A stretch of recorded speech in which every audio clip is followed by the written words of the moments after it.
చక్కగా మాట్లాడారు. దాన్ని అందరూ వైరల్ చేశారు, పోస్ట్ చేశారు. మీలో ఎంతమంది దాని కింద వచ్చిన కామెంట్స్ కానివ్వండి, ఆమె మీద జరిగిన ట్రోలింగ్ కానివ్వండి చూసారో లేదో నాకు తెలియదు. దాన్ని ట్రోలింగ్ అనరు, టెర్రరిజం అంటారు.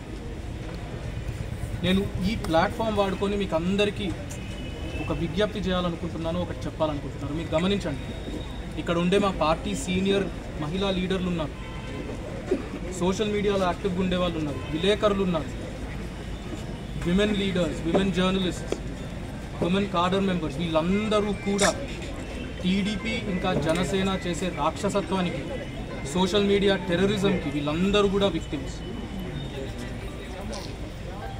వాళ్ళు వాడిన భాష గీతాంజలి గారి కేసులో అన్పార్లమెంటరీ లాంగ్వేజ్, మనం చెప్పలేము. మళ్ళీ పిరికోళ్ళు, వందల అకౌంట్లు, వందల కామెంట్లు ఉంటాయి, అన్నీ కూడా ఫేక్ పేర్లు, ఏవో 2-3 నిజం పేర్ల మీద ఉంటాయి. అమెరికాల నుంచి చేస్తారు, యూకేల నుంచి చేస్తారు, VPNలని వాడుకుంటారు, ట్రేసబిలిటీ ఉండదు. అన్నిటికంటే దురదృష్టకరం ఏంటిదంటే, ఈరోజు గీతాంజలి గారు చనిపోయిన తర్వాత అందరం అనుకున్నది ఏంటి, ఇది రాజకీయం కాదు, రాజకీయం చేసే టైం కాదు, సోషల్ మీడియాలో ట్రోలింగ్ అనేటిది జరగకూడదు, సోషల్ మీడియాలో ఇలాంటి టెర్రరిజం జరగకూడదు అని ప్రతి పార్టీ ఒక స్టాండ్ తీసుకోవాల్సిన నేపథ్యంలో మీరు టీడీపీ వాళ్ళ అఫీషియల్ హ్యాండిల్స్ ఈరోజు చూడండి, వాళ్ళ స్పోక్స్ పర్సన్స్ ఏం మాట్లాడుతున్నారో చూడండి.